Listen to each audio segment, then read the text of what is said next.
Greetings, everybody. How y'all doing today? I'm Little Mama.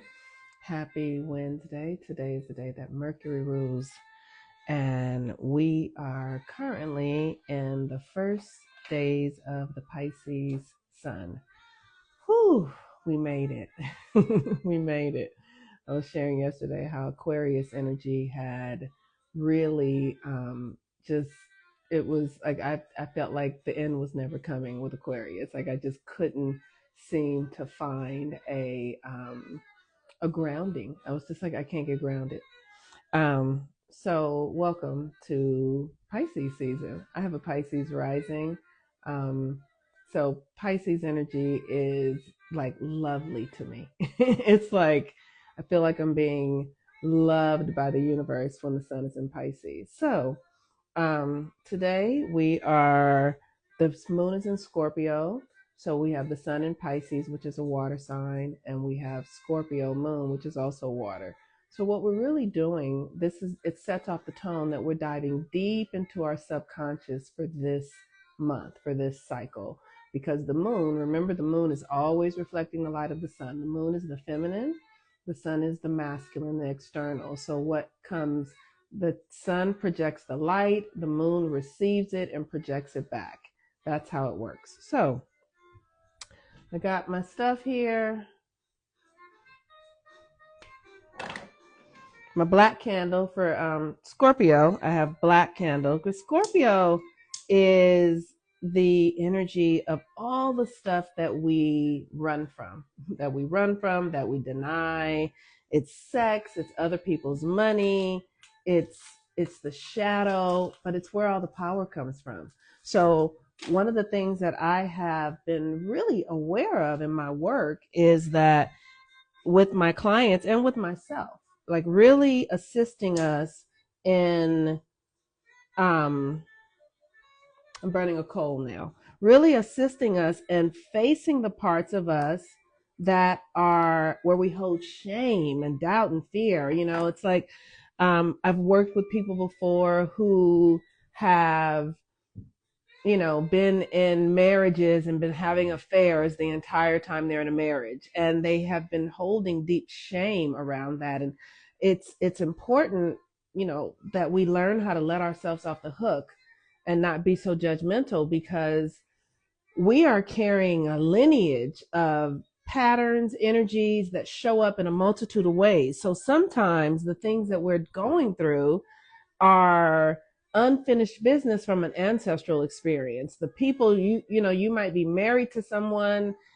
that you are in a new time reality with, but you might be in a intimate entanglement, which is that word that I think Jada Pinkett used, with someone that you have past life experiences with, unfinished business with.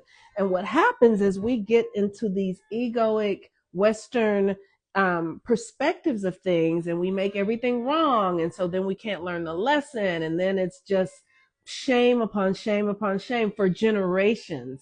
And what happens is when we have unfinished business, the stuff that we haven't worked out, our children inherit.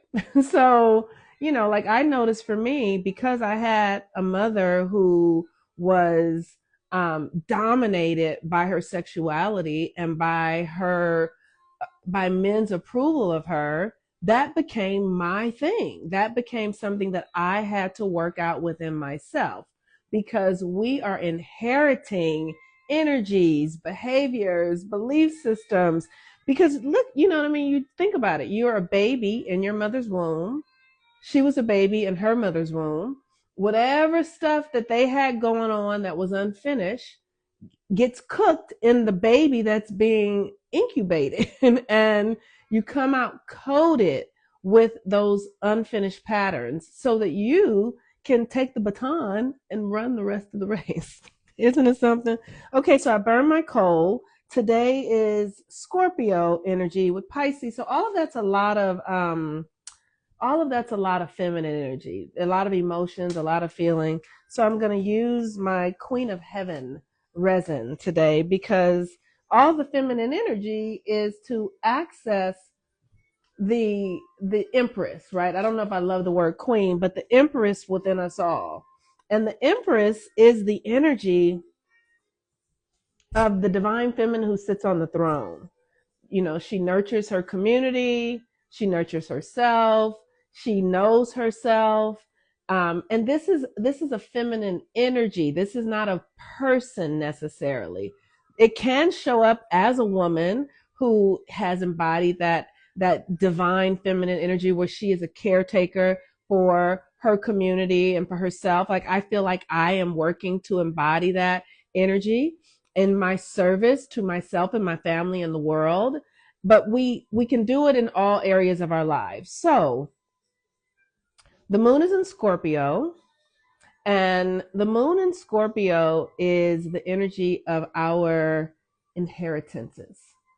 And this is what I'm talking about when I say inheritances. I mean, the things you inherit from your family, not just the money, right? Not just money. We like to inherit money and things like that. But the behaviors, the health patterns, the emotional patterns, that all that stuff comes from our families. That is the legacy that our family leaves us.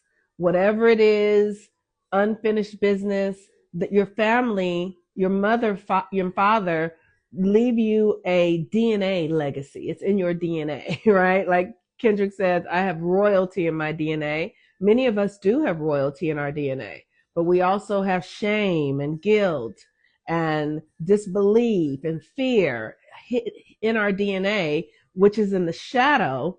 And when we do the work to face those fears, to literally, if it's one thing that doing this work has shown me so much, that all the things that I was afraid of are made up illusions, ghosts. They mean nothing. Like if I used to be really afraid of being homeless. And so I started doing the internal spiritual work on that and understood that in a past life, I was somebody who owned a lot of property, and I created experiences where people were insecure in their home experience, right? Like, so I was someone who would evict people or who would raise the rents. Like I was someone who, or I was associated with someone, I was married to someone who did that. But that energy showed up in this experience in my life as this constant fear of feeling like I'm going to be homeless, I'm going to be destitute.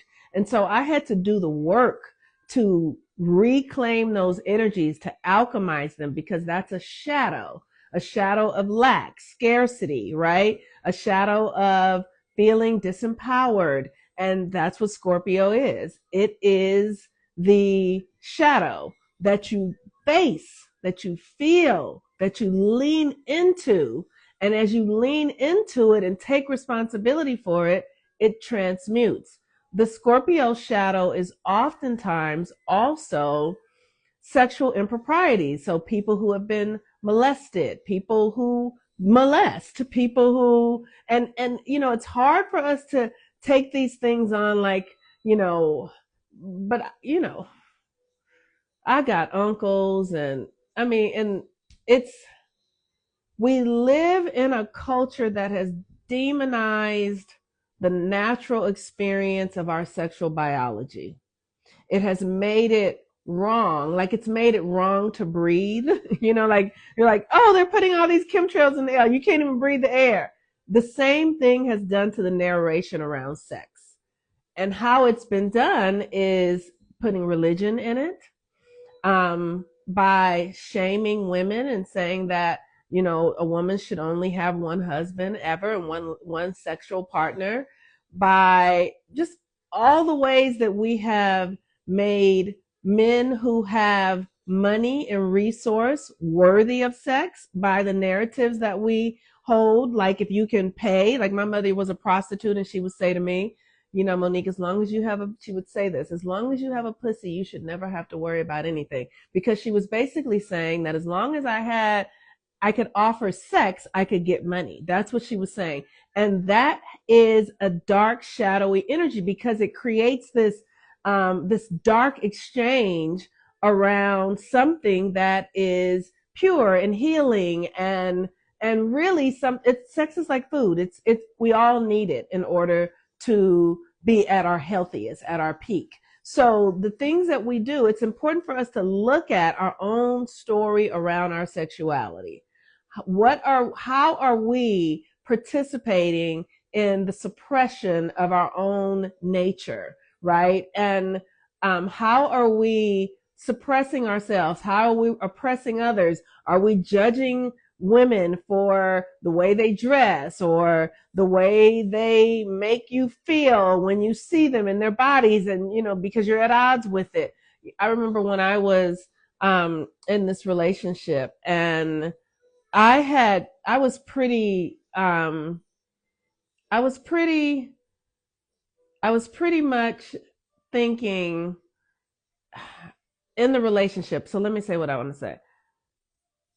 I had checked out of the relationship because I had something really big going on in my life that needed my attention.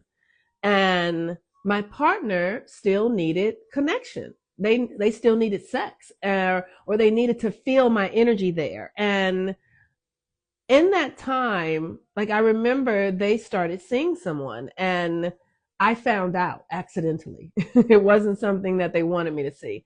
But I understood. I understood that they needed energy that I wasn't offering anymore. But because we live in a culture that says this is wrong, you should only do this with one person, my partner felt so guilty for having needs, for having needs under the conditions that I was being in, and then for seeking it outside of me. So ultimately our relationship ended because they were guilty for still having needs that were normal, that were absolutely normal in any circumstance. And they probably had more needs. I just wasn't available. And that exacerbated their experience. So it's really important for us to begin to peel back the onion peels of how we narrate this sexual thing.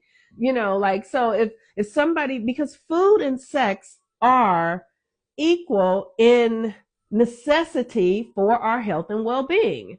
And it's connection. It's not about the sex. It's about the connection. And sometimes sex is a form of connection. Not always. You might be connecting, but it's still not really a connection.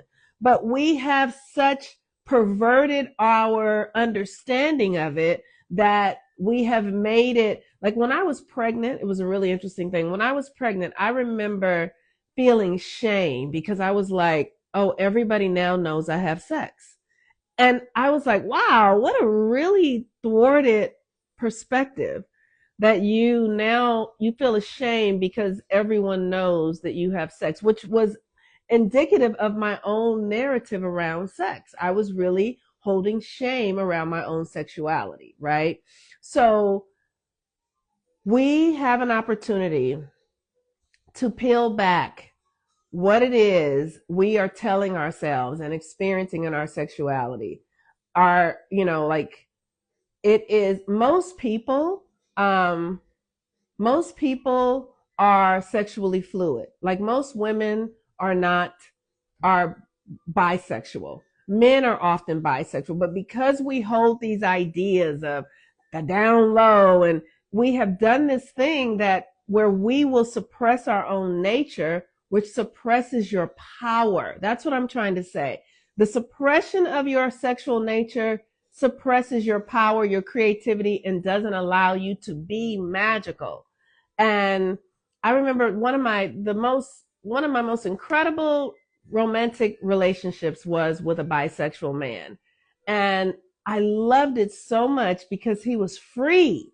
He didn't have any judgments of me. He just was like, what do you want? Like, what do you want to do? Let's have fun. And I loved it because there wasn't an energy of how I needed to be, to perform, to be attractive to him. If he was going to think this was dirty or that was, he was completely open, and it gave me the permission to open up. And I had the most incredible experience with him, not just sexually, just as a human being, because we could talk about anything. We could share all of our experiences, and there was an openness, there was an expansion. And this is what I'm saying. When we are bearing down on our ideas about sexuality, sexual expression. We are thwarting our own energy and bounding, creating borders around how we can fully be expressed. It's not about who you're sleeping with. It's not about that. It's about the energy that needs to flow, and the Scorpio energy, the sacral chakra, your sexual energy is where your creative energy is ignited to flow up the spine and to the brain and back down again. So if you're blocking it with shame and fear and judgment of others, if you're blocking it, believing that it can only look this way if it's right, and you are thwarting your magic. Your magic cannot flow. So, as we have stepped into the Pisces season, we have an opportunity, because the North Node is here and Saturn is here, to do the work to clean up our belief systems, to clean up our emotional patterns around our sexuality, around our creativity, through our lineage, right? So, who in your family dealt with molestation? Who in your family dealt with all of these things? Cannot go uncovered. They have to be revealed. And this is not about blaming. This is about taking from a lens of compassion, from a lens of self-love, from a lens of self-respect and a desire to heal, telling the truth to yourself. Like I had an uncle who used to molest and do all that kind of stuff. I wrote letters. I didn't mail the letters, but I wrote them. I shared my deepest, most intimate, and then I did the rituals to clean that energy up. And my family has transformed.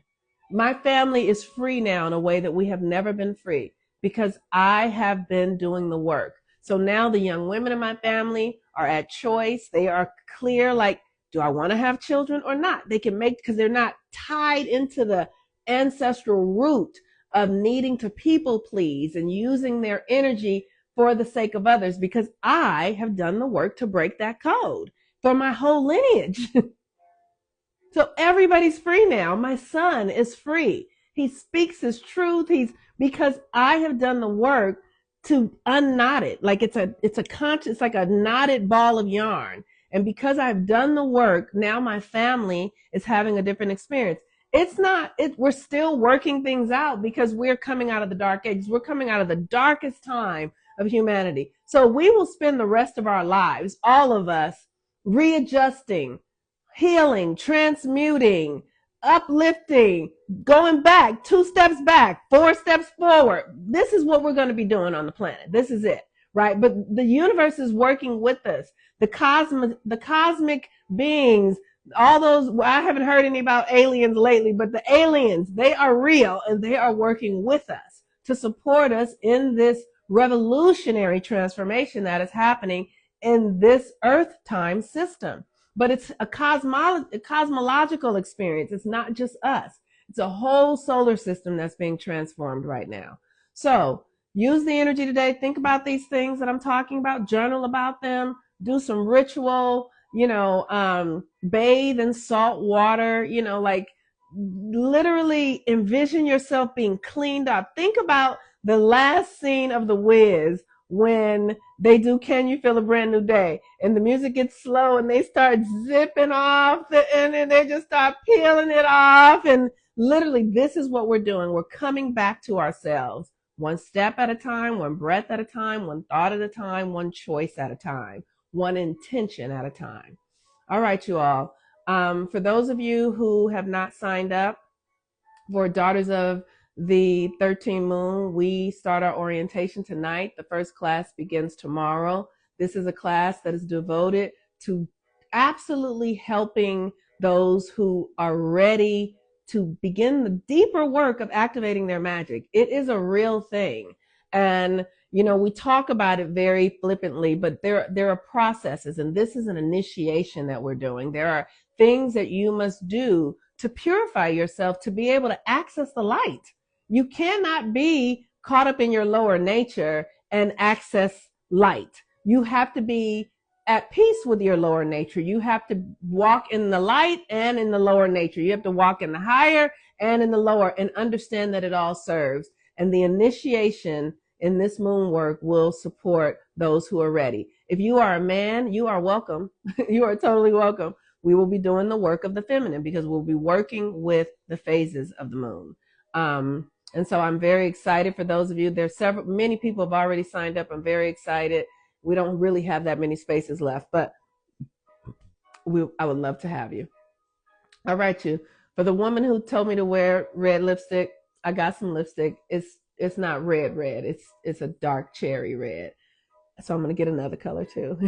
But thank you, because I actually had a good day this morning. This morning I went to go pick up my son, and he sang a song for me, and it literally had me in tears. He sang, did he sing "Be a Lion"? No, yeah, he sang "Be a Lion" from The Wiz for me, and it was so beautiful. So anyway, I love you guys very much. Peace and blessings. Check out my website, healwithmoonmama.com, to book your coaching sessions, your coaching packages.